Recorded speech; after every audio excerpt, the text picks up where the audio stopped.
I didn't say that. Can the motion be to move it till he shows up? I didn't say that, Joe. That's slick. Yeah, you can. I'm doing good. How about yourself, sir? You didn't have to have a motion, you can just declare that Okay. That's what I'll do. without objection. All right, is everybody ready? We good? All right, we're going to call this meeting to order. Stillwater City Council, August 20th, 2012. Please stand for the Pledge of Allegiance.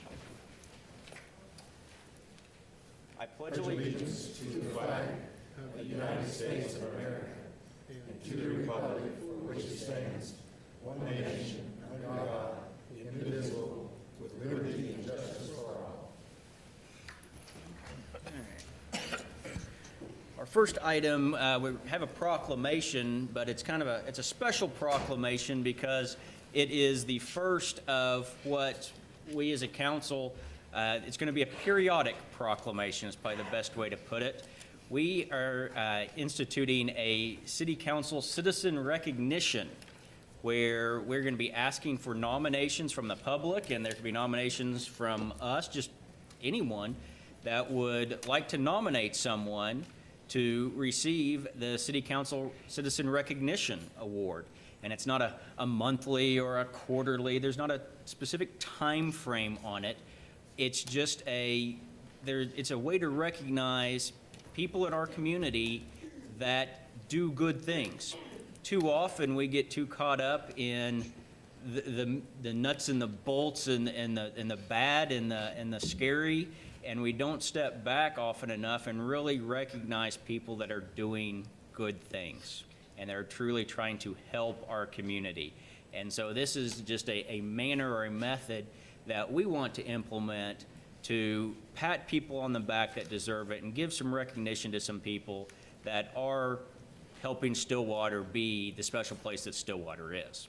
And tonight is our first Council Citizens Recognition Award. And so I'm going to ask our initial recipient to join me at the podium. And our initial recipient of the City Council Citizen Recognition Award is Mr. Bill Van Ness.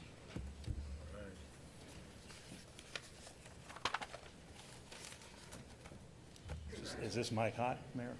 That mic is hot. Well, they decided to get mine, obviously, out of the way. We're going to get you first, but here's how we're going to start. Here's one of the neat things that we're going to be doing is we have put together a video about Bill. This should be good. This should be good. Bill tends to like to hide behind the radio, but we're not going to let you do that with this video. Obviously, with this appearance, it's not going to. And so, anyway, Jennifer, if you're ready for it, if you can play the video for us. And I've not seen this, so. Oh, it's not embarrassing. Oh, I'm sure it's not. I was there when you filmed it.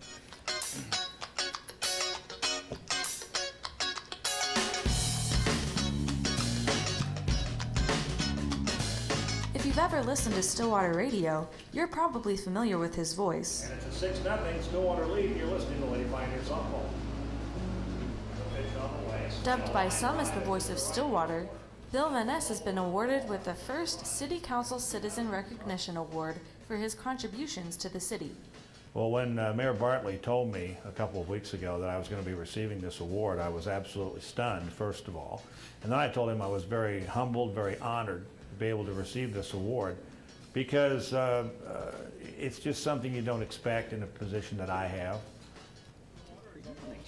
Bill has lived and worked in Stillwater for almost 14 years, bringing all types of local news to the public on Stillwater's radio stations.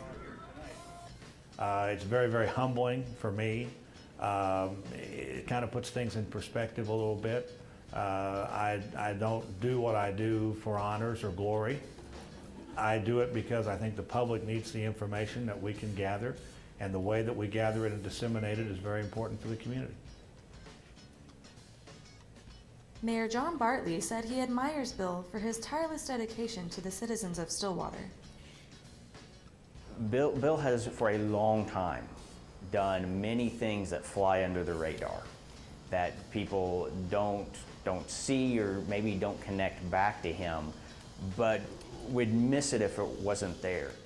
He truly is trying to help everybody. He's not just focused on Stillwater itself. He has a focus on surrounding communities and doing what he can to help everyone in our region.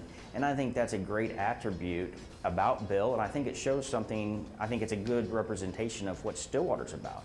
It's not just about Stillwater, it's about our area. Congratulations, Bill, and thank you for your service to the community. There we go. And so, Mr. Van Ness, congratulations on being the first Thank you. City Council Citizen Recognition Award. Thank you.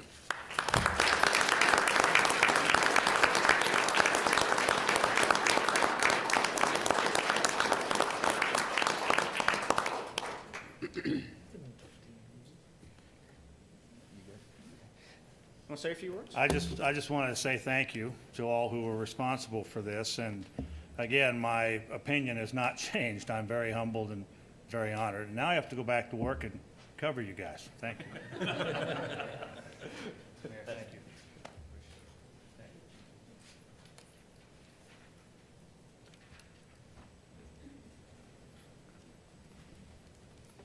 That was kind of fun. That's good. Mr. Mayor, I hate that he left the room. I was going to say that he looks a whole lot better on the radio than he does on television. I would second Mr. Weaver's motion. He should hear that. Councilor Pena, if you'd remind him of that tomorrow when you're on radio, can you do that? Yes, I can do that. Perfect, perfect. Okay, we're going to move on to approval of minutes. We've got the regular meeting of August 6th and the executive session of August 6th, 2012. Is there a motion on these minutes? I move approval. Second. Motion by the Vice Mayor, and I don't know who got the second. We'll give it to Councilor Pena.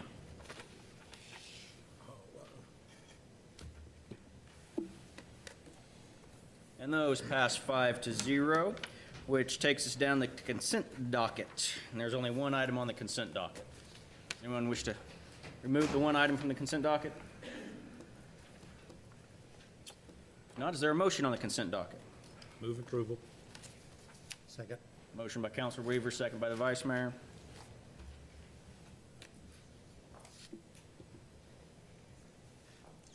And that also passes 5-0. And that will take us down to public hearings. And do I need to read the memo on item A? No, sir. Okay. Take us to item B, receive public input regarding a request for the closing of a portion of right-of-way of South Ramsey Street, Oasis Garden Shop, CC 12-78. Did we get good notice on this? Yes, sir. All right, wonderful.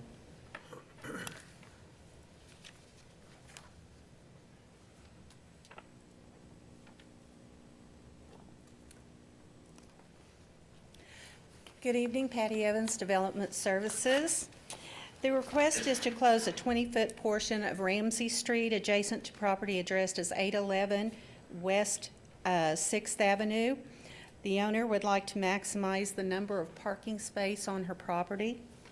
A water line runs along the west side of Ramsey, seen right here, but does not seem to be affected by the closing. The sidewalk is in the closing area, so it will either have to be relocated to the public right-of-way or a pedestrian easement provided. And I'd like to remind you that another section of Ramsey Street, right-of-way, 20-foot wide, was closed recently at the south end of this block also. Findings include, number one, no utilities are located within the easement, and the existing sidewalk must be relocated or a pedestrian easement must be provided. Are there any questions? Any questions for staff? Okay, thank you. Okay. Okay, and we've got Ms. Harris signed up to speak in favor.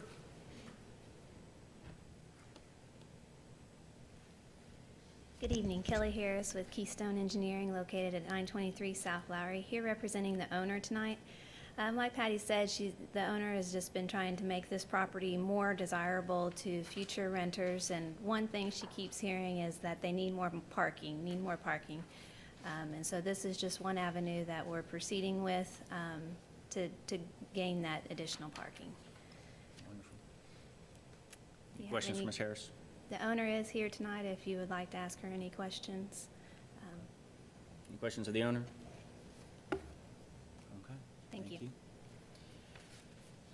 do not have anyone else signed up to speak in favor, and we do not have anyone that signed up to speak in opposition to.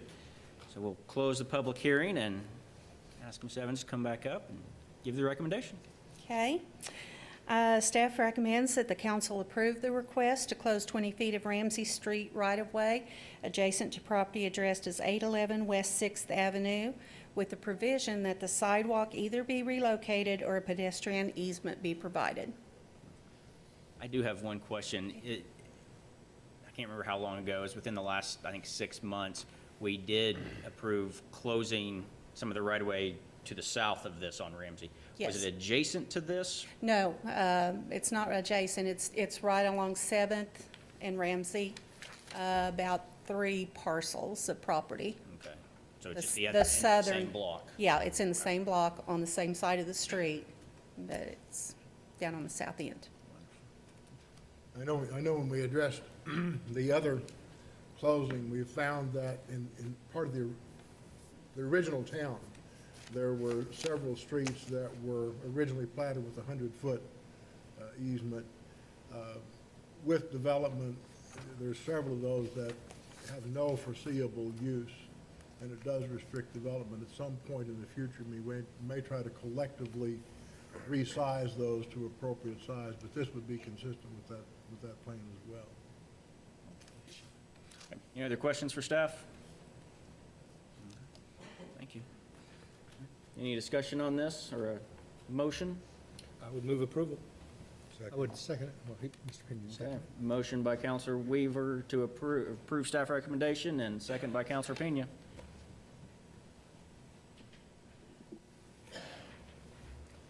And that motion passes 5-0.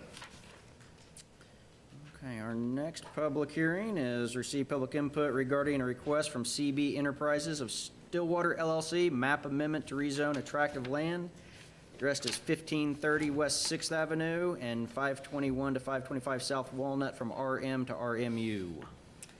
Okay, the property before you tonight consists of 4 lots located on West 6th Avenue between Pine and Walnut, and that is located right here.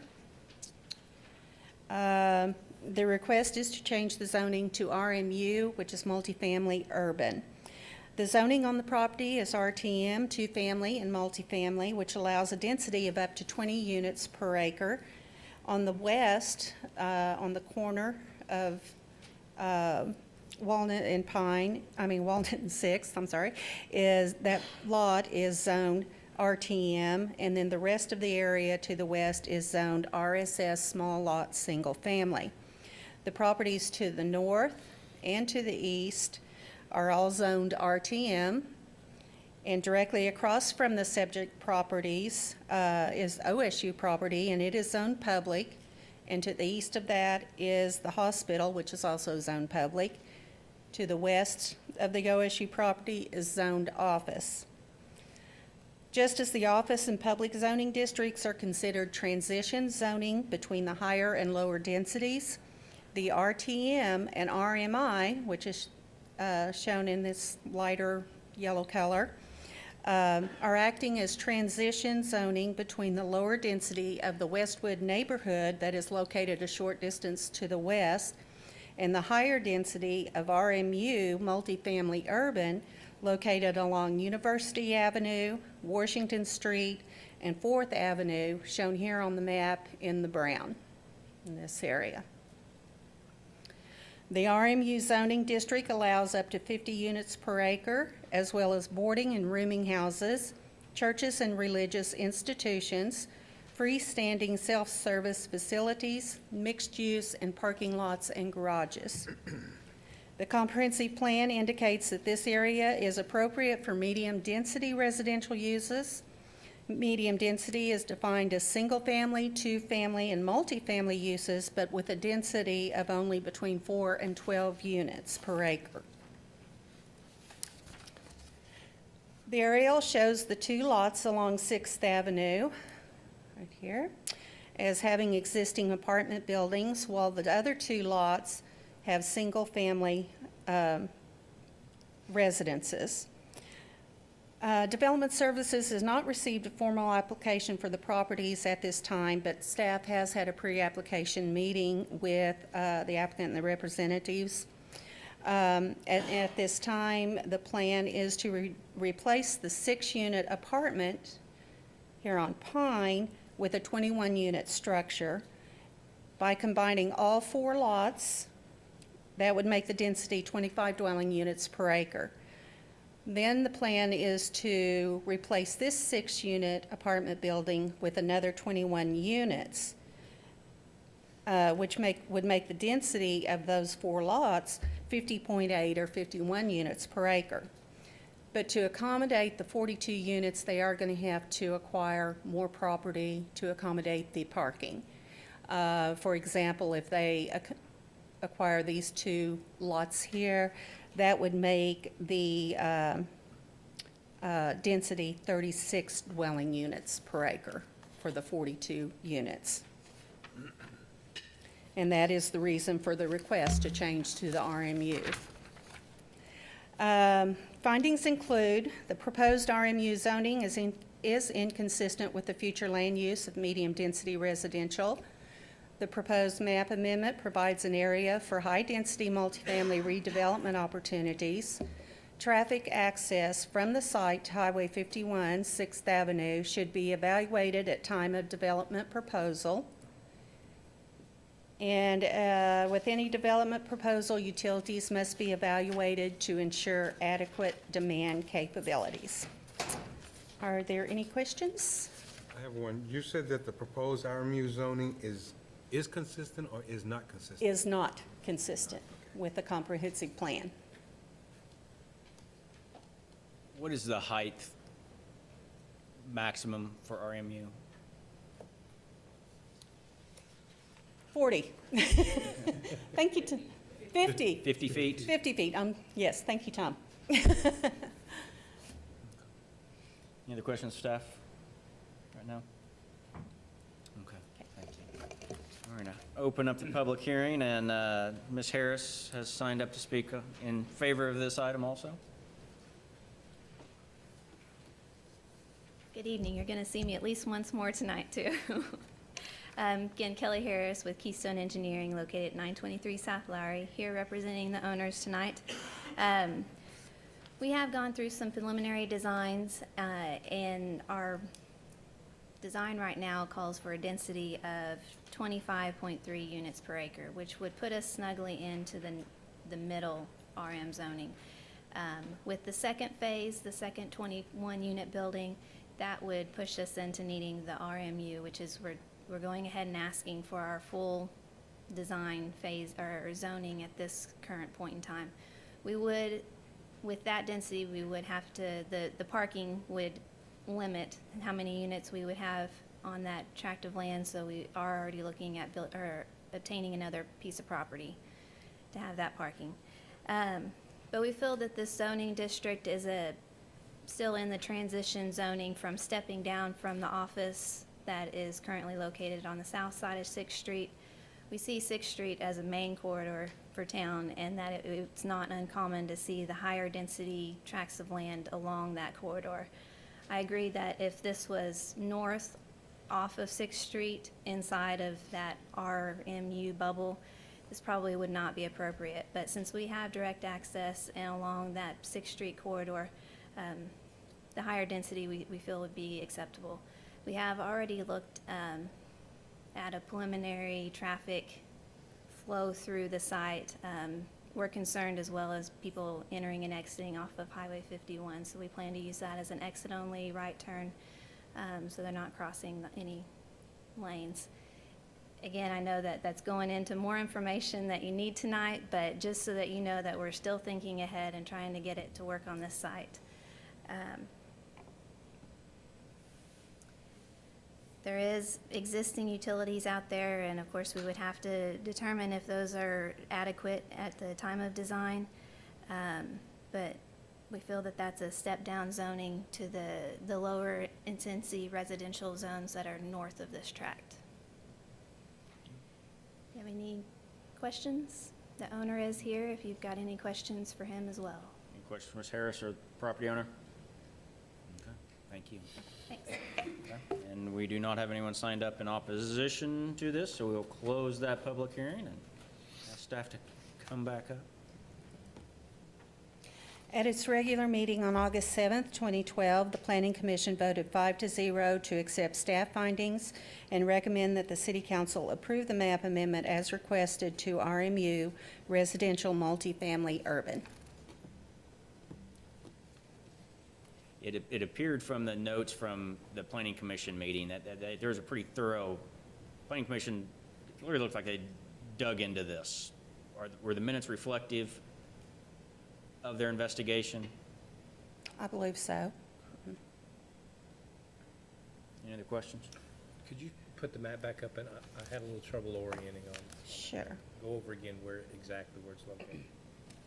Okay, here are the properties, the 4 parcels. North is up. Yes, north is up. The division line for the Westwood neighborhood is just half a block to the west, right here.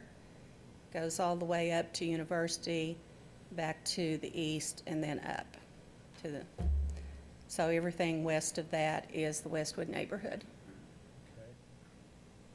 Go over again for me. What's to the east? To the east, to the north and the east, all this yellow area, darker yellow, is the RTM, which is the 2-family and multifamily. The RMI is multifamily intermediate. That's the next step up. Then the next step up is the RMU, which is over by the university, closer to Washington. Many of the Greek housing is in this area. I got you. I see University Circle now. Yes. All right. Any other questions for staff? With that, I would make a motion to approve. Second. We have a motion by Counselor Weaver and a second by the Vice Mayor to approve Planning Commission's recommendation.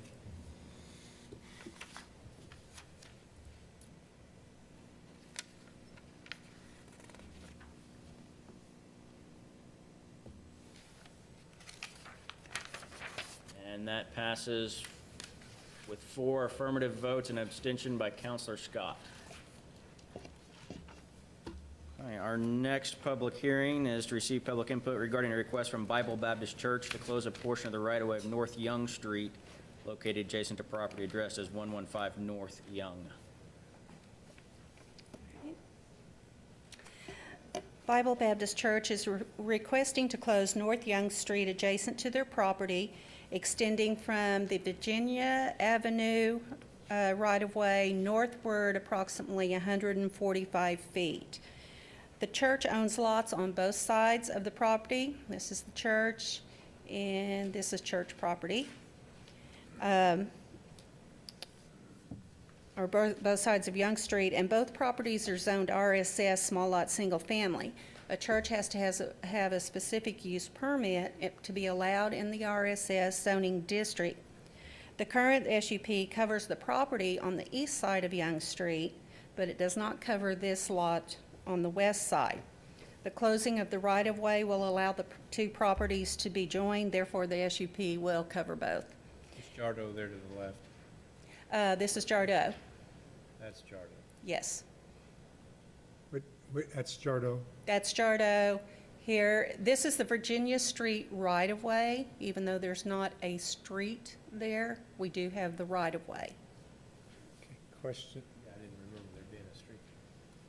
at some point, would there, as I understood, there may be plans to cut that street through for the Highland Park School?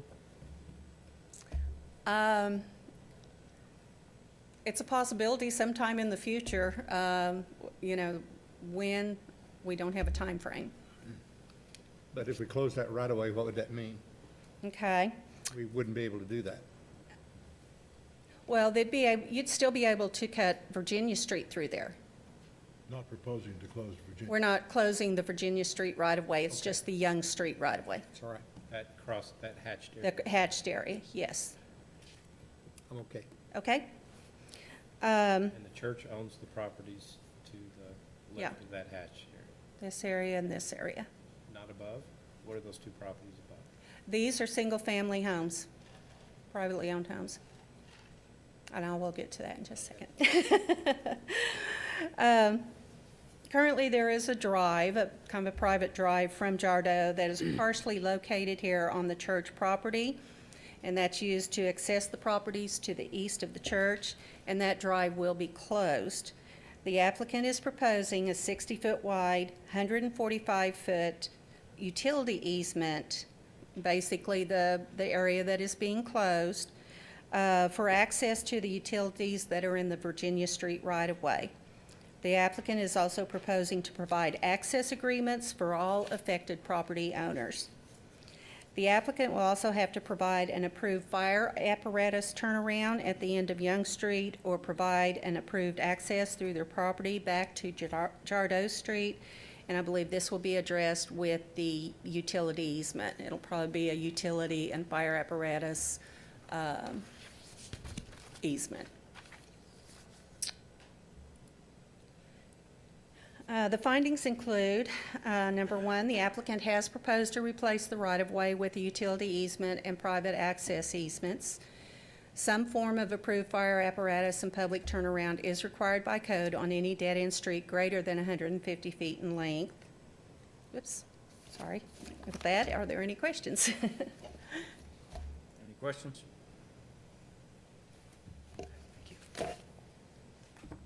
Ms. Harris, you ready?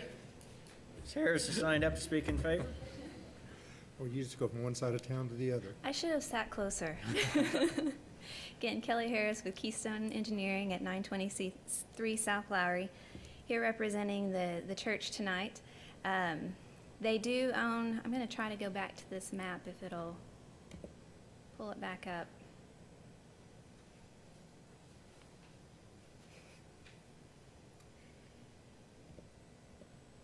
There we go. It's a great picture. Currently, the road is in disrepair, and the church would just like to take over maintaining that street.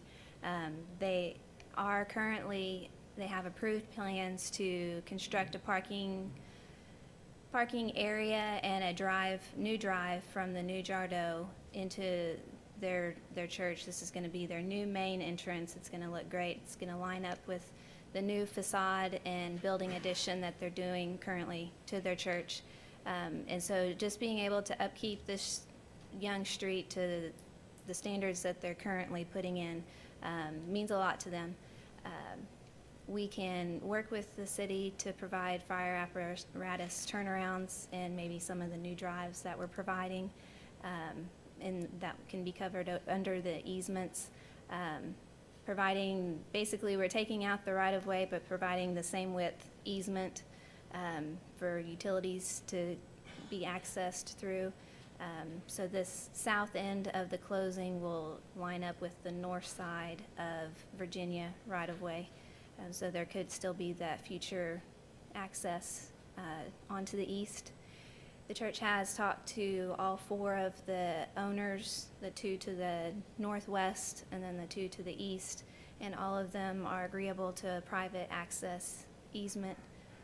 Currently, they've been using the church's property, which is no legal access easement, really, but we can definitely make that legal.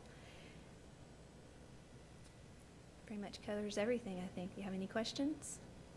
The existing, I was going to say right-of-way, but I don't mean right-of-way. The existing road that's on the ground. Yes. That's coming off of Jardo. That's Yes. closing in order to build the new parking and new entrance. Yes. Is that what the neighboring property, were they using that and then hitting the right-of-way and going north or continuing east? Yes. Okay. Or they can also access Young Street from the street to the north. I think that's Matthew, if I recall correctly. And so the right-of-ways that your client's willing to give is functionally going to put them in the same position they are today? Correct. Okay. Just with the ability to maintain that street. And with actual, a real easement might make it better for them. Yep. Any other questions for Ms. Harris? Thank you. We did not have anyone sign up to speak in opposition. You know what, I forgot to ask, do we have good notice? We do have good notice, okay, good. So anyway, All right. Staff recommends that the council approve the request to close a portion of the right-of-way of North Young Street located adjacent to property addressed as 115 North Young Street, with the requirements that the right-of-way be replaced with a 60-foot general utility easement, the necessary private access easements to serve all affected landowners, and an approved fire apparatus and public turnaround. any questions for staff? Motion on this staff recommendation? I move approval of the staff recommendation. Second. Motion by the vice mayor, second by Councilor Pena to approve staff recommendation.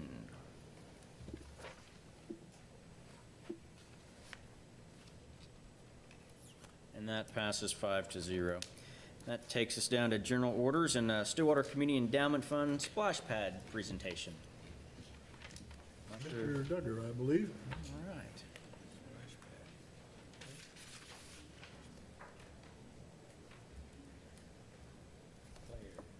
Members of council, good evening.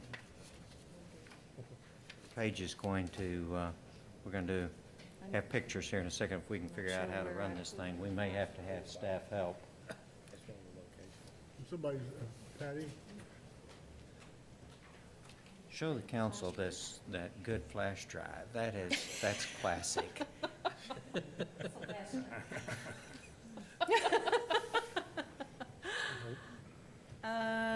I thought it went on the black console,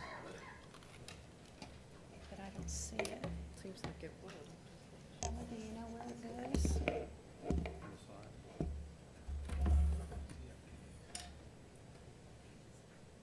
I don't know where that thing is. Well, Kelly left. She already knows where it's at. Follow my, We'll have everybody up here. yeah. Oh, if it's over there, I know where it is. Yeah, yeah. Well, look at okay. There you go.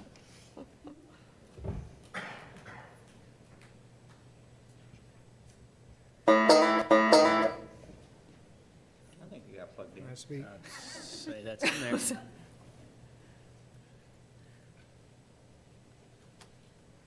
While they're getting this set up and so forth, because my part of this is not very long, so let me introduce the Stillwater Community Endowment Fund to the council and to the audience. Just pull the microphone around.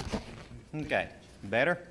Okay, again, let me introduce the Stillwater Community Endowment Fund to the council and the audience this evening. The Stillwater Community Foundation was created, if you will, back in the term of Mayor Bud Lacy. He asked one of the citizens, Ken Stark, to investigate putting together an organization that would be a charitable foundation for the benefit of the citizens of Stillwater. That all came together and was founded at that time, and Ken Starks was the initial president of the organization. It is a 501c3. We are affiliated with CFO of Oklahoma, which does most of the administrative things for us. And it is, of course, a charitable foundation, and we're allowed to take in funds, and our only and sole purpose in utilizing those funds is to improve the quality of life for the citizens of Stillwater. And we hope to be able to do that on a continual basis for a number of years. That leads to the endowment portion of the thing. We've got a great board. Two of the members you're probably going to hear from this evening, and we have decided to embark upon a major program this year that ties back into one of the surveys that was done for the City Council several years ago, in which over 70% of the respondents indicated that they would like to see a splash pad in Stillwater. With that said, I would like to turn it over to two, or at least one of our board members, Tom Williams, and Paige may get to come back up, and Linda Reynolds is sitting in the audience, several members of our board. We've got a very active board. We want to continue to participate and provide great benefit for the citizens of Stillwater. With that, Tom, Paige. Thank you. Good evening, council. As Tom was saying, this is a major project that's been undertaken by the foundation. This is not something that we normally want to do, is to do these major projects. We'd like to have people bring us ideas, and then we would try to fund them. But in this case, we decided to step out and take on this project of splashing Stillwater. And that seems to be the in thing these days, of these huge splash pads. And the thing about them is that they're safe. I mean, you don't have to have lifeguards, you don't have to fence them in very much, and kids can run through them. And we have chosen the spot down on 12th Street, right there in Southern Woods Park, where the basketball court is right now. And that is where we have chosen to go in there, because we feel like that's got the most visibility and probably a need and ease of access by a lot of people. There's a brand new park there right now that the city has built. The dog park is several blocks away. There's a ballpark already there. So this will make it kind of a nice area for recreation and things of that nature. With that said, in order to build one of these things, I don't know if we've ever put the picture hadn't gone up on the screen as what we're envisioning, but there we go. And but it's one of those things with all sorts of characters and splashes and water shooting up, water shooting down, things of that nature. And it'll just be a fun time, and especially with the 2 summers that we've just had, this would have been an ideal thing to have. So our goal is to build this and have it in place by next summer. Now that's a pretty adventurous project that we have. The goal to do this means that we have to raise $350,000. I was not aware that these were that expensive, but that's what it costs to put one of these things in. So under the auspices of this foundation, we have decided to step out and build this park, and hopefully by encouraging everybody in Stillwater to pitch in and make this a reality. Now, I am not a computer geek or computer savvy, so I'm going to have Paige come up and explain how we do Facebook and how we do all that stuff. And so I'll let you explain, since you were the one that set it up. Oh my goodness. Okay. There you Thank go. you. I'm Paige Wacker. Live at 5115 West 8th Avenue here in Stillwater, and I'm very honored and happy to be on this board. And we are very excited about bringing this to Stillwater. And we would love to have all of you as fans on our Facebook fan page. So if you'll just go to Splashing Stillwater, and if you would invite all of your friends to also be fans, we would really appreciate that as well. And through the Facebook fan page, you will be able to donate if you would like to do that as well. And we'd, of course, appreciate that. So if you would go to that, and I think that's all that I have. Thank you. Thank you, Paige. Paige did a fantastic job on the brochures that you have in front of you. We will be talking to some major contributors over the next short period, and from time to time giving this council an update at your pleasure, of course. And we appreciate the opportunity to come before you this evening and tell you some of the ideas of what we envision in trying to help Stillwater be an even better place to live. Have any? No, we got all sorts of questions. You betcha. Go ahead. I can defer to you. Well, I think it's a wonderful idea, and I'm glad to see the foundation is wanting to take this on as a priority. How long have you been raising funds? You just now started? Actually, we're just starting on this part of it because we didn't want to get the horse in front of the cart a little bit. We wanted to make sure we had our brochures. We wanted to make sure that we did some background work to have an idea of how to best serve the citizens of Stillwater at the best possible locations and so forth like that. We have done some talking on that. We've done some reviews in that area, and at this point in time, we do have some commitments. We already have one fairly significant commitment from one of the nonprofit organizations in Stillwater. And by the way, one of the projects that we did handle recently went into the Stillwater Public Library, and that is a resource center for nonprofits, grants and other educational material to where they can get that. And I know for a fact that there have been people driving from Ponca City and other cities around here just to come to our library to use that particular resource. Because I know some of the directors in those cities of charitable organizations that have driven down here to use it. Used to only be available in Oklahoma City.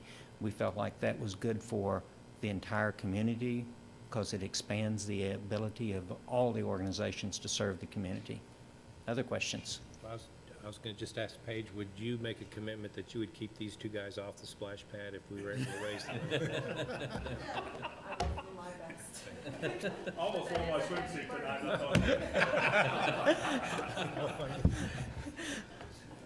tonight. Oh, please. I do have a question, though. I have a question. Yes, sir. This sounds great, looks great. If what's going in is going to resemble some of this, I'm all in favor of that. My question becomes, has the community that it's going into, have they been part of the planning, or do they know anything about it? You're taking a basketball court from that particular community and putting in a splash pad. We're aware of that, and we have made some trips in there and talked to the particular community that is a small basketball court. And some of the early discussions, we're working on a plan, hopefully, that we will be able to utilize that basketball court in slightly different location from where it's setting so that we don't change those type of things. But we have gone into the community in that area. But this is a community-wide resource also. I don't think you quite answered my question. I think what you said is you've gone into the community and asked around, has the community been involved in this process, is what I'm asking. When we tried to look for location and so forth, we tried to inquire of a number of people within the community of where would be one of the very best locations. So I feel like, yes, they have been involved in that. Are any of the community people on this particular board?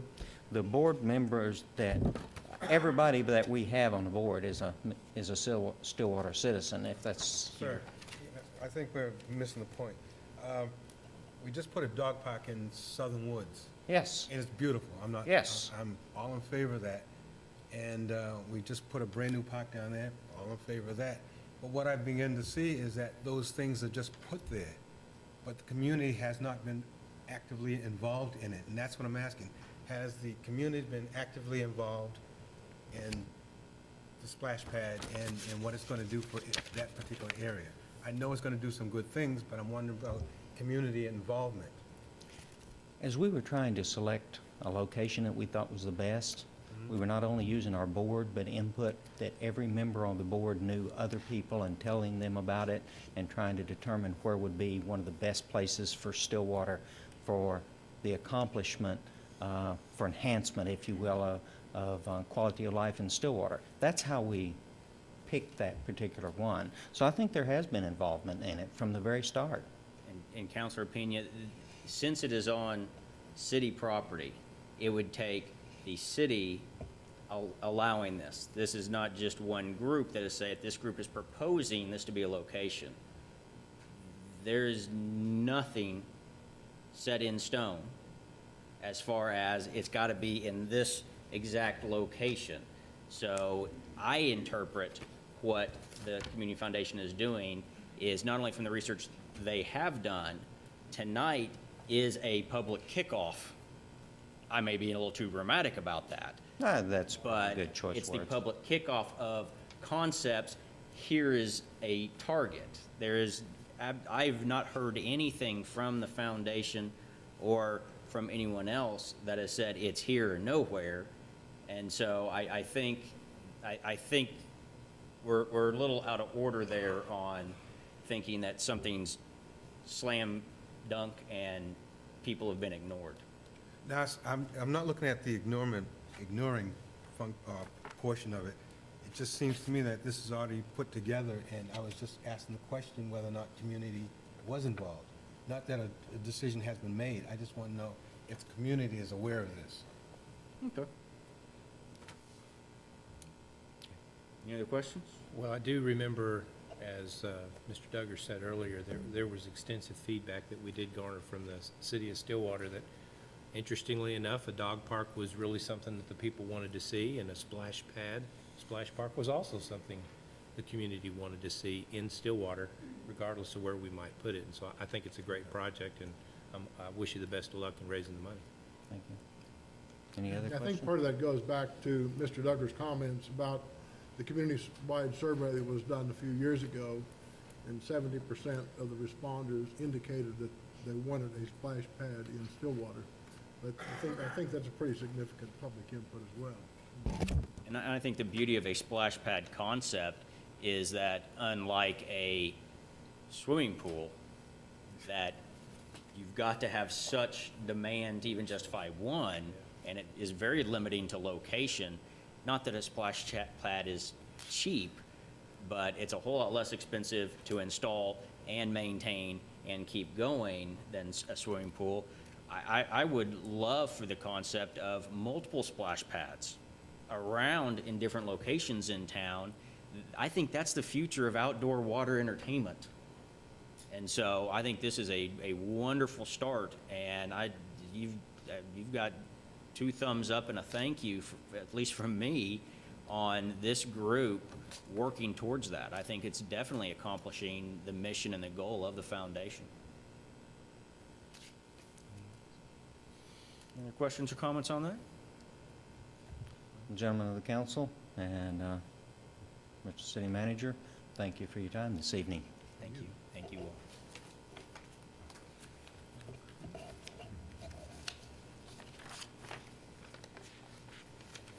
The flip side of the Let you know it's coming and going. Go out with a bang. That's my- Okay, our next general order is the emergency purchase of tanker apparatus. Chief Bradley? Good evening, Mayor, councilors. My name is Tom Bradley. I'm the fire chief for the city of Stillwater.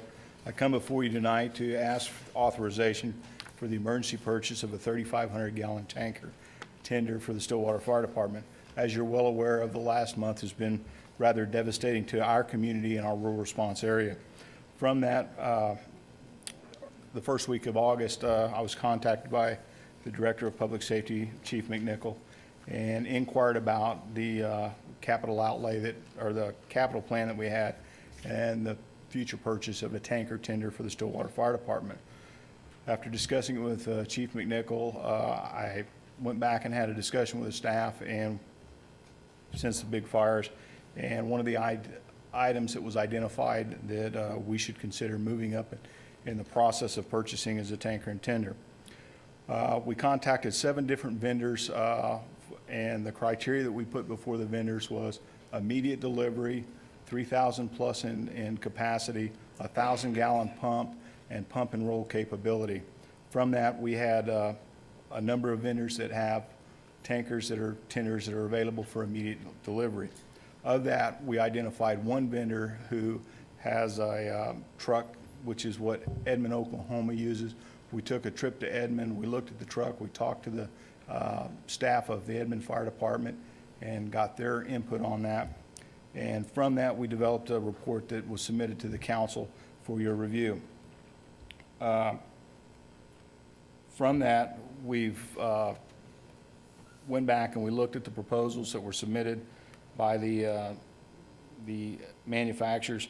And what we found was when we strip all the added stuff away from the trucks and we get down to the base bid, the bids ran from $244,000 up to $264,000. And then when you put the equipment on that that's going to be necessary for the utilization of this apparatus, they run from $261,000 to $275,000 and some change.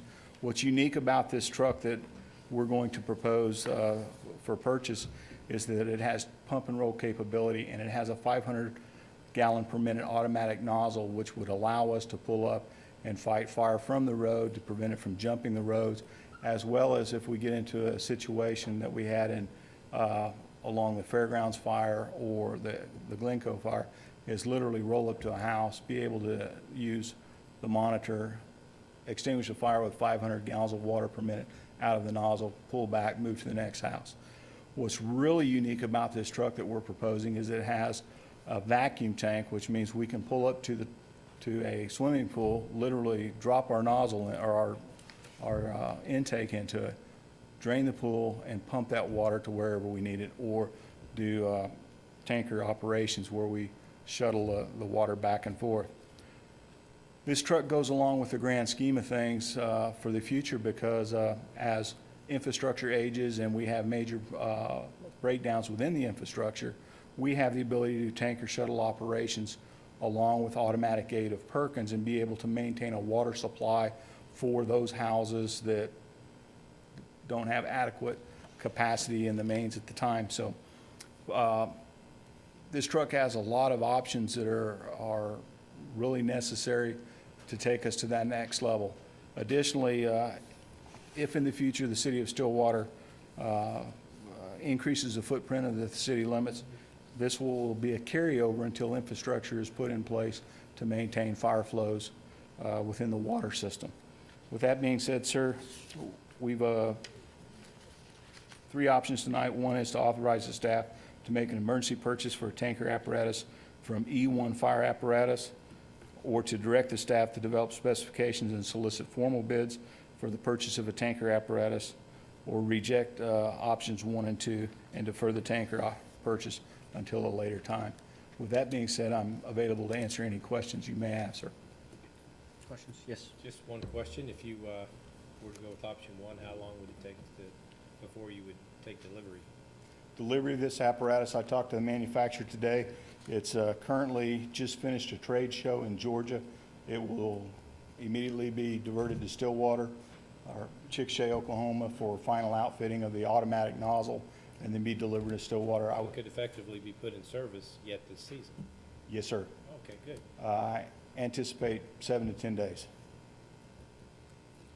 I just add to Chief's report. The chief and his staff has done extensive investigation into the types of equipment available and the cost. He's kept our office completely informed of this, and I think they've done extensive due diligence, and I would certainly support their recommendation and concur with option number 1 to acquire this vehicle. It stands out way above and beyond the capability of the other available units. A couple weeks ago, when the fires were, when your guys were fighting the fires, where was the water coming from? At that time, how were we obtaining water to fight fires? That water was coming from inside the city limits of Glencoe, Oklahoma. The triple transport located east of the city limits was providing 10,000-gallon tankers and set up a water supply point. In addition to that, each of the task forces that came into the community, Payne County, brought a tanker with them to support those units assigned to that task force. When a task force comes in, they come in with a number of brush trucks and a tanker apparatus, so they become self-supported. As the brush trucks fight the fire, the tanker's doing the water shuttle, and he's going back and forth. When we were out east of town here at Stillwater, it was coming off of the city of Stillwater mains. Okay. So, especially on the Glencoe ones, what I heard you say, and this may not, you said it a lot more politely than I'm getting ready to. We were dependent upon others. Yes, sir. Okay. One thing I'd like to point out too is the funding for this apparatus comes from restricted funds that is garnered from the rural fire contract program that people outside the corporate city limits buy into on an annual basis, and for those fees that are charged for responses to those citizens outside the corporate city limits. So it's not general fund money that's being allocated or being requested. Any questions for Chief Bradley? Mr. Chief, is there anything, I mean, I know you guys have done your diligence. Is there any other equipment you can think of? I'm sure you guys have, but I mean, I'll at least ask. I mean, I know it's expensive, but is there anything else y'all can think of that you could use? Well, currently, with the last 2012, 2013 budget year, sir, we have the self-contained breathing apparatus that was put into this year's budget, which we anticipate purchase later 2013 timeframe for delivery before the end of the fiscal year. We did ask for a grant through the federal government in hopes that that comes to realization, at which point we'll be able to save a couple $100,000 if we receive the grant. As far as other equipment, we have monies available in the budget right now, and we're standing in pretty good shape. The equipment that will outfit this tanker tender will come from a reserve engine that we have in place now that will, once this tanker is in place, this reserve apparatus should come out of service and be, we'll request to surplus that item, sir. Very good, Chief. Any other questions? Motion on this item? I move approval. Second. Which, there are three options. Option A. Option A. Okay. My second was option A. Option one for the emergency purchase of the tanker. Yes. Is that the motion? Yes, sir. Motion by Counselor Scott, second by Counselor Weaver, was that correct? Okay. Okay, and that passes 5-0. Thank you much for your time, Mayor, Council. See you in a week.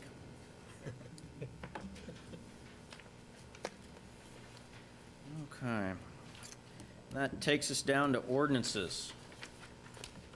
Ordinance 3186. Mr. Dorman, do you have a glass of water? I have.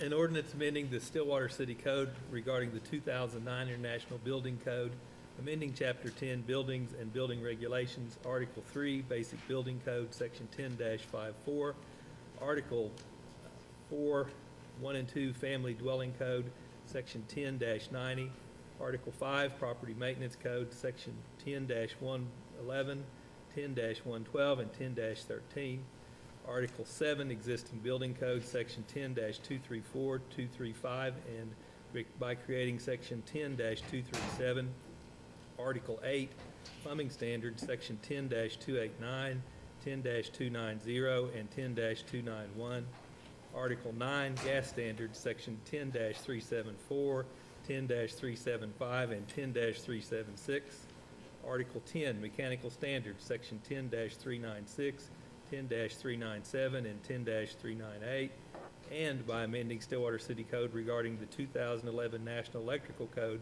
by amending Article 11 Electricity, Sections 10-485 and 10-486, and by amending the Stillwater City Code regarding the 2009 International Fire Code by amending Chapter 20 Fire Prevention and Protection, Article 3 Fire Prevention and Protection, Sections 20-49 and 20-50. Thank you. And you sent us the 2 megabyte attachment for this, and this was, the Building Trades and Planning Commission spent how much time working on this? Days, weeks. Okay. There's a lot of conversation on the back and forth from Building Trades Board, and I appreciate their effort and work on this. Any questions on ordinance 3186, or is there a motion on 3186? I move acceptance. Second. Motion and a second on ordinance 3186, first reading.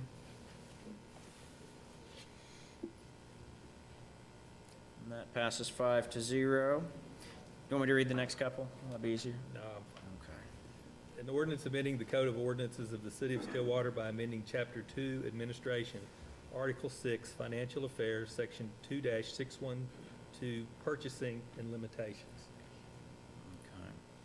Actually, I do have a question on this one, and the next one also. These are based on state statute changes, or Yes. to get us in compliance with? Yes, basically, the last time we've made adjustments to these next two ordinances regarding the purchasing and spending power of the city manager was back when the Public Competitive Bidding Act was at $25,000. This brings the manager's purchasing authority to $50,000, which is the very bottom threshold under the Oklahoma Competitive Bidding Act. Any public, can't think of the word, construction project or trust matter in excess of $50,000 would still have to come before the city council for approval. I would move approval of ordinance 3191. Second. Motion and a second on 3191. And that passes 5-0. 3192. Ordinance 3192, an ordinance amending the Code of Ordinances of the City of Stillwater by amending Chapter 2 Administration, Article 1 in general, Section 2-1 Tort Claims, Payment, and Appeal. This is the second one that we're talking about on the ordinance. Yes, this one deals with the Governmental Tort Claims Act limitations. What this would do is give the city manager full authority to settle property damage claims, because the cap of the city's liability is $25,000. That means we can turn these claims much more faster than we're doing them right now. A personal injury claim in excess of $25,000 would still have to come to the city council for consideration. Questions or motion on ordinance 3192? I would move approval of ordinance 3192 as well. Second. Motion and a second on 3192.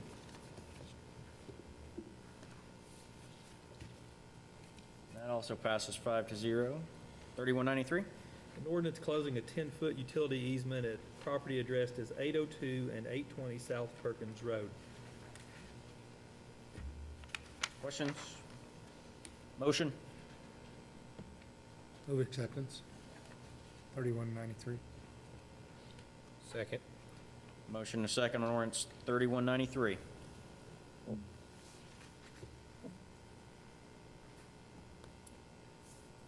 That passes 5-0. 3194?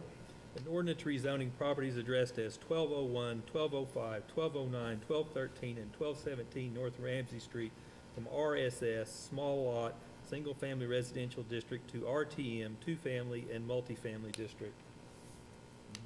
Questions or motion on 3194? I would move approval of 3194.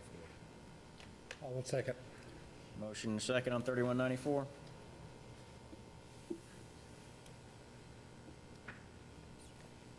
That's 4 yeses and an abstention by Counselor Pena. Motion passes. 3195. An ordinance amending the Stillwater City Code, Chapter 29, Motor Vehicle and Traffic, Article 11, Special Provisions for Westwood Neighborhood Area Parking District, Section 29-289, violation, and declaring an emergency. Staff memo. You want to explain this one? You recently have adopted the ordinance for implementing the parking district regulations in the Westwood District. We had a provision for fines. We found that the administration of the particular structure was extremely cumbersome in our system. It required a significant cost to upgrade our computer system, estimated at $6,000. This modification of the definition of the fines is compatible with our system and makes it far easier to implement. Since this had not gone into effect yet, I recommended to Mr. Gorman to prepare this. It corrects a very inefficient, inoperable structure, and basically the same level of fines, but the format will fit our system. Motion on ordinance 3195. I move we accept ordinance number 3195. Second. Motion and a second.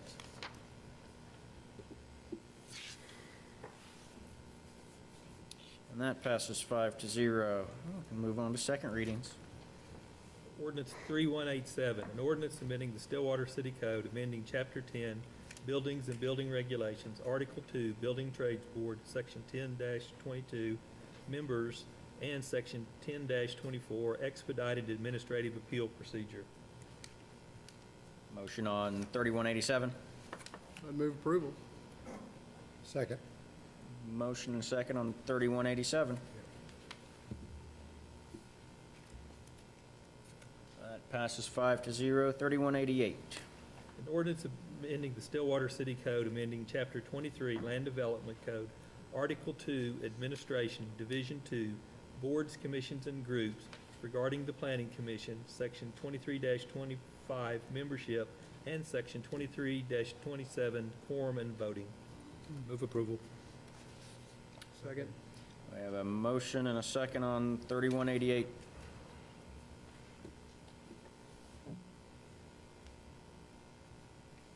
And that also passes 5-0. Next. Ordinance number 3189, an ordinance amending the Stillwater City Code, amending Chapter 2, Administration, Article 3, Authorities, Boards, Committees, Commissions, Trusts, Division 6, Accessibility Advisory Board, Section 2-271, Meetings. Motion on 3189. I move we accept 3189. Second. A motion and second on 3189.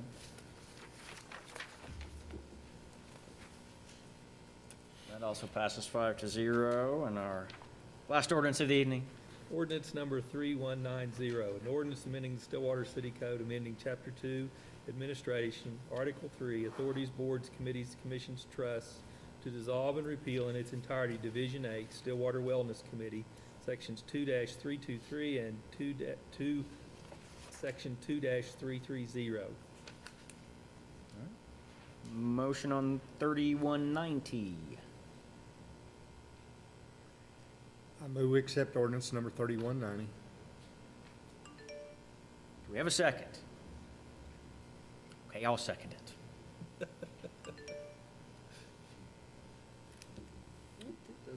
No,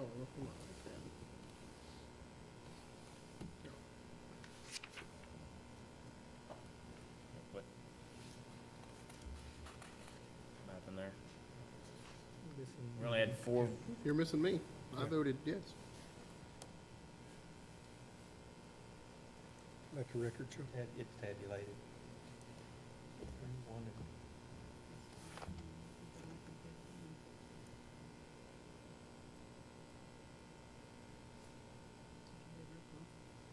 Roll call. We're going to do a roll call on that one. Vice Mayor Hopkins, Yes. Mayor Bartley, Yes.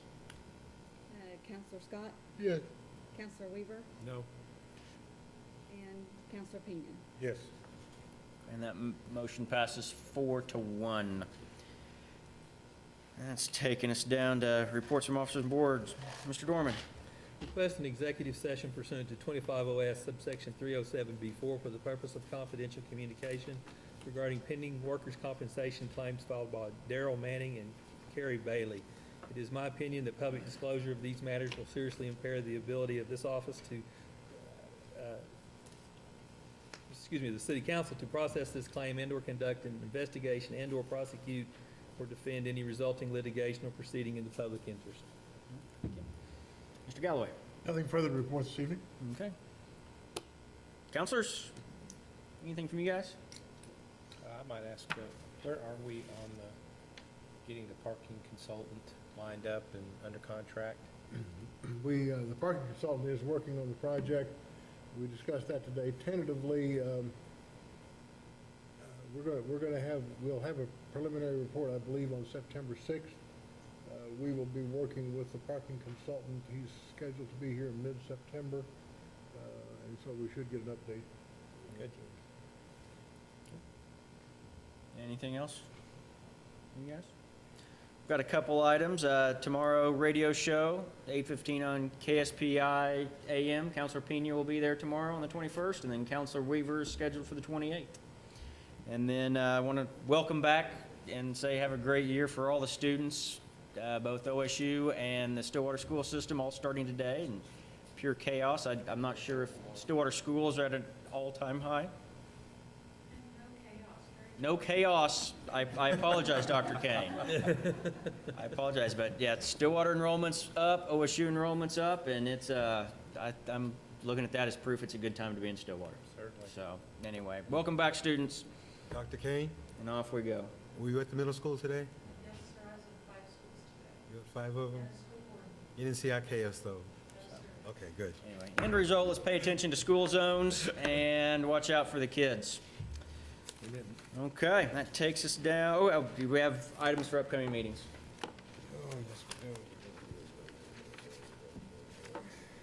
Anybody? Well, then we'll move on to appointments. Appointments, we've got Conventions and Visitors Bureau. I would nominate Kent Kinsey to a second term. Second? Motion a second to reappoint Mr. Kinsey to a second term.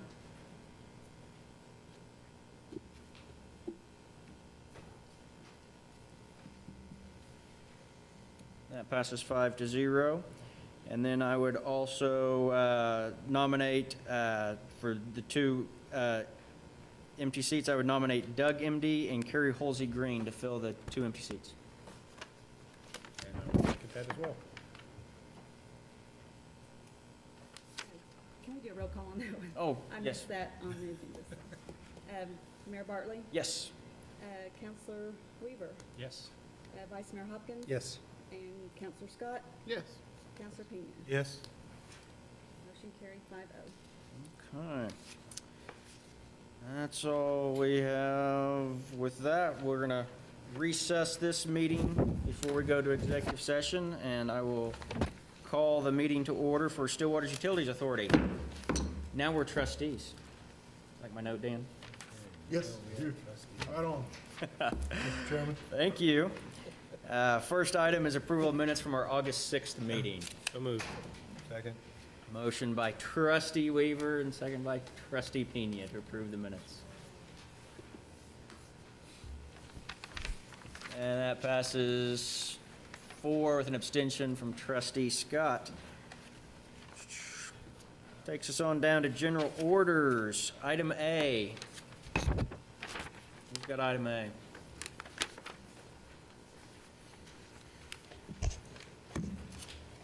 Dan Blankenship, SUA Director. Item A is we're asking that the trustees rescind a bid award and reject the bids for our uniform services.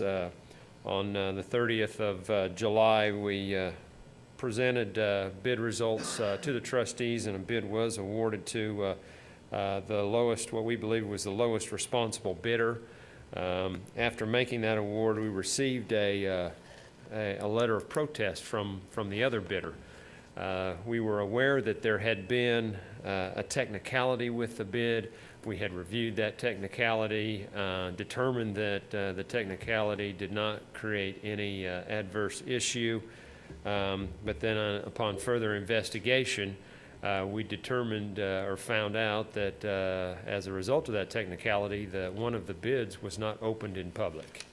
And when we learned that information, that created a situation in which we were no longer in compliance with a state bidding requirements. And so we're recommending that because we did not comply with the bidding requirements, that we rescind the award and then reject the bids, and so that we can go out and rebid the services. I'd move approval. Second. Motion a second to rescind the uniform rental service bid. That passes 5-0. Our second item, biggie for the night, Southwest Pressure Zone Financing and Implementation Plan. CFO, Marcy Alexander. Good evening, I'm Marcy Alexander, the CFO for the Stillwater Utilities Authority. Tonight, we're going to present a two-part presentation. I'm going to go over the financing for the Southwest Pressure Zone, and then later, Anthony Daniels, our Water Director, is going to go over the implementation plan for the projects. We also have in the audience John Wolf, who's our representative from Municipal Finance Services of Edmond, who serves as the financial advisor. One of the things when the trustees identified this project as a priority, we knew we had rate structures in place. We knew we had financing options that we could avail ourselves of to fund the project. We just wanted to make sure we had all of our ducks in a row and trying to figure out how to finance this project, as well as the call line that we're currently undergoing some testing to determine if repairs are needed to the call line. Municipal Finance Services conducted a review of the revenues that have been provided subsequent to the 2009 cost of service study and the rates that were implemented since that time. And there are still a few rates to be implemented under that plan. And so all of those rates were taken into consideration in looking at the financing for these projects. MFS has determined that there are sufficient revenues from that rate structure that's already in place to fund the improvements for the Southwest Pressure Zone, as well as leaving funding available for repairs to the call line. We don't know what the repairs might be for the call line. We won't know that more than likely until this time next summer. But as you can see in the materials that have been prepared, there's several different levels that he's looked at to try to make sure we do have sufficient funds, depending on the minimal repairs or significant repairs as it will turn out when we find out the conclusion of that study. So that's the good news. There is sufficient funds. These funds from the rate increases have been being accumulated in the Water Capital Improvement Fund. They've been segregated and reserved. So we do have funds in that fund, cash available, and that we have identified the portions of the project to use those cash funds rather than actually fall under the financing. And that would be the booster, or the Perkins Road Booster Pump Station and the Western Road water line. And part of the reason we're wanting to use the cash funds for that portion of the project is timing, so that we can go ahead and move ahead. We're proposing to utilize for the rest of the project funds from the Oklahoma Water Resources Board under their drinking water program. And that program requires us to have an environmental impact study done. And that will take some time to get that study underway and get it approved by DEQ. Water Resources Board will not allow us to proceed or give us a final answer on the funding until we have that in place and until we have a notice to proceed for construction. So there is going to be a time lag in getting that study done. One of the things I did want to point out from what was presented to the trustees in their packet is that we, in discussing this evening with Mr. Wolf, we have found that, as we mentioned on page 2 of the report, we expected our funding to be available in April of 2013. It looks as though because of the requirement to have the notice to proceed on construction, that the financing will probably not be available till 2014. However, on your implementation, because we are using the cash funds up front for those two portions of the project, it's really not going to affect the implementation and completion of the actual project components. So we did just want to point that out, and Anthony can go over that a little bit more in the implementation schedule. So to just summarize, we do have the funds available. They're already being retrieved through our rate structure for the purpose of water capital improvements, and we believe that we can also fund significant improvements that may be needed to the call line as well. And John Wolf is here to answer any questions. I think we're going to let Anthony go ahead and provide you with the implementation schedule, and then at the end, if you have any questions for any of us, I'll take those questions. Thank you. Mm-hmm.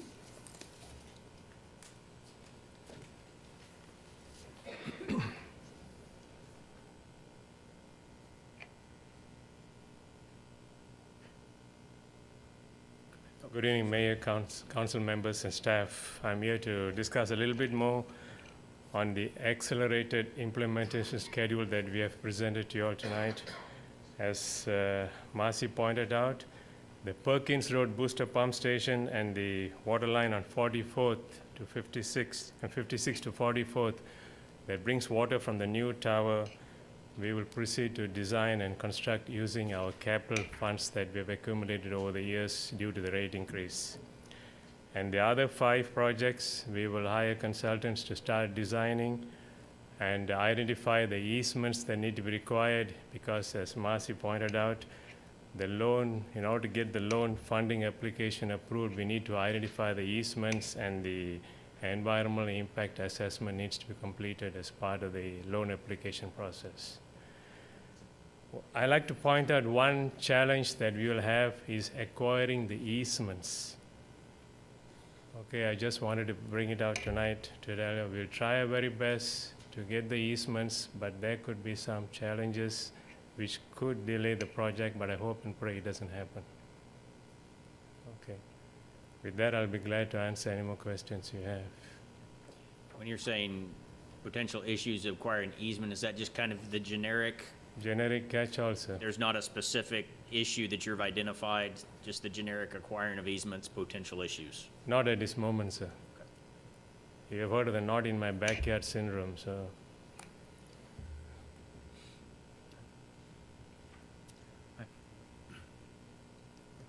Any other questions?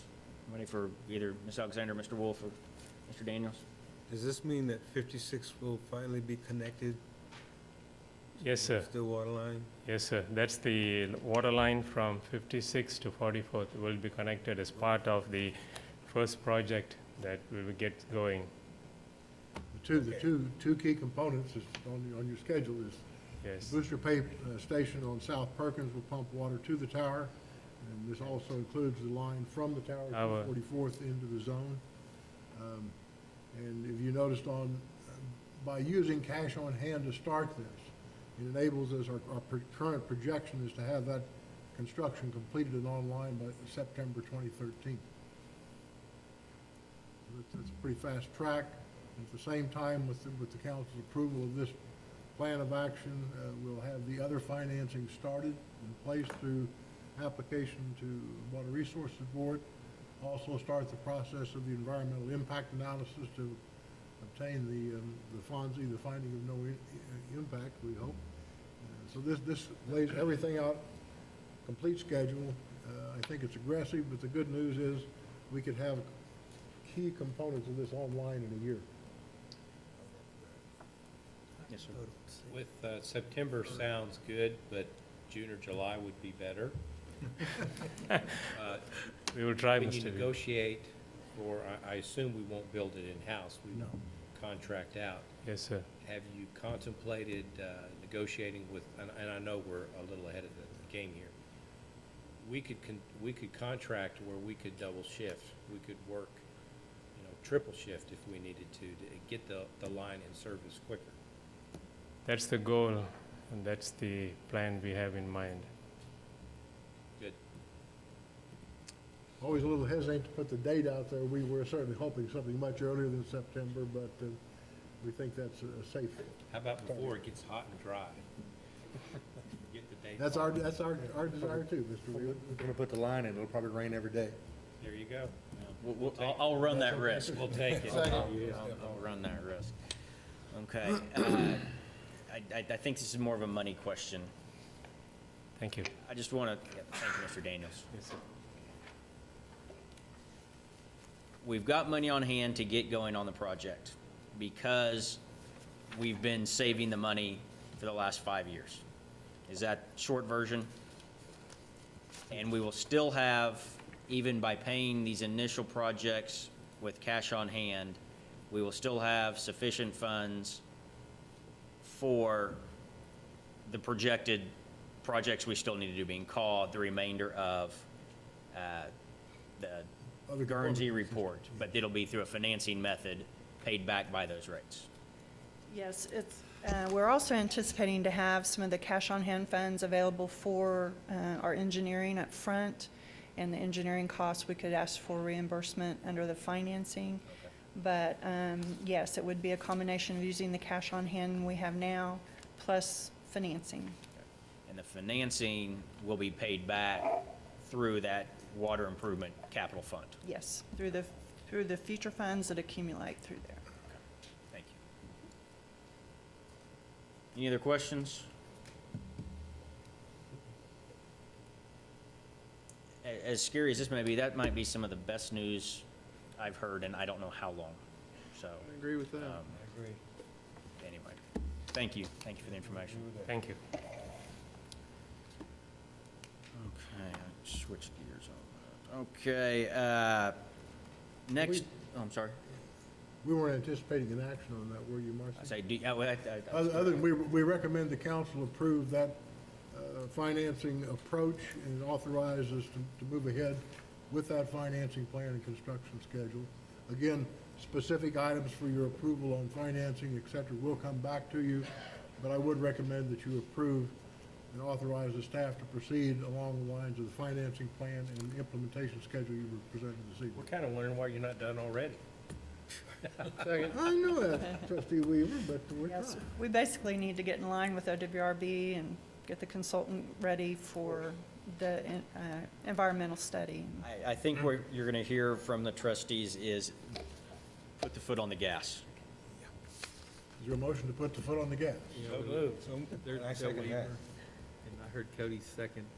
Oh, okay, well. You got it? Okay, we can vote. Pedal to the metal. All right. 5-0. You feel like you have good direction? Yes, sir. Thank you Okay. very much. Pedal to the metal. Next, amendments to 56 and Water Tower, Perkins Road Boost Station, Rural Water. Mr. Dorman. We'd ask that you defer this item to the first meeting in September. I met with the Rural Water District Number 3 Chairman today, and we are working through the final details. There's just lots of little things that we're trying to work out, and we're very close, but we're not quite there yet, and their board also needs an opportunity to look at it. We think 2 weeks will get it done. Gotcha. There are so many details, and I appreciate the work that the Rural Water Board and their staff have done as we all work together for these solutions. They've been very accommodating, and it's much appreciated. Okay, last under general orders is purchase of property located at 2107 North Boomer Road. Okay, the property commonly known as 2107 North Boomer Road is a home of a car wash. The property is located immediately west of the Boomer Lake Station. When we learned that the property was for sale, we were very interested in that. It's an excellent opportunity if we decide to expand our generation, transmission, or our distribution facilities there. So we have negotiated a contract subject to the trustees' approval, and we're recommending that the trustees authorize expenditures up to $188,000 for the purchase of 2107 North Boomer Road, and authorize the chairman to execute the real estate sales and purchase contract. The actual negotiated purchase price is $186,000. Questions, Mr. Blankenship?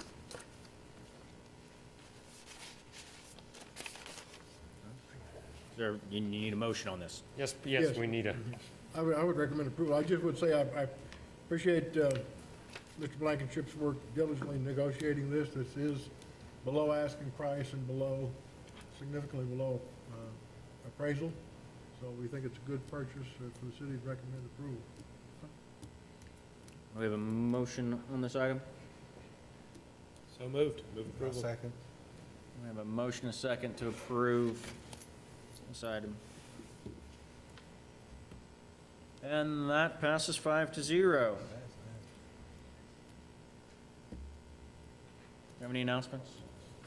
Do we have a motion to adjourn SUA? So moved. Suddenly it's popular to make a motion. Motion and a second to adjourn. All right, SUA is adjourned. We will reconvene city council meeting and looking for a motion to enter into executive session. I move we enter into executive session. Second then? Motion and a second to go to executive session.